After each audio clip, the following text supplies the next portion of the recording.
This is the Lone Crater YouTube. We hope this video helps. In this video, I will show you how to replace the rear windshield wiper on a Toyota RAV4. First, make sure you have your new wiper blade and a small flathead screwdriver ready. This process is straightforward, and you can easily do it yourself. We'll cover removing the old blade and installing the new one step by step. It's important to replace your wiper when it starts streaking or making noise to maintain clear visibility. Let's get started with the first step. Now let's remove the old wiper blade. Gently lift the entire wiper arm away from the rear window until it stands upright and locks into place. This prevents it from falling back and potentially damaging the glass. Next, look closely at where the blade connects to the arm.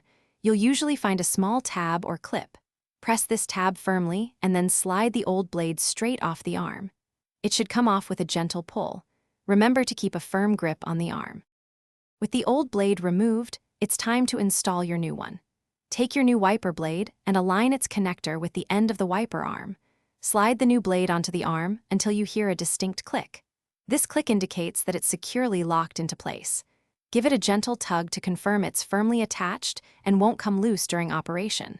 Finally, carefully lower the entire wiper arm back down onto the rear window. Avoid letting it snap down forcefully. To complete the process, turn on your vehicle and activate the rear wiper with some washer fluid. Observe the new blade's performance to ensure it clears the window effectively without streaking or chattering. Regular inspection of your wiper blades is crucial for safety, so check them periodically for cracks or tears. For more great tips and resources, including a fantastic book on personal finance, please check the description below for links and other deals. Replacing your blades every 6 to 12 months helps maintain clear visibility in all weather conditions. Thanks for watching. Consider subscribing if we helped you.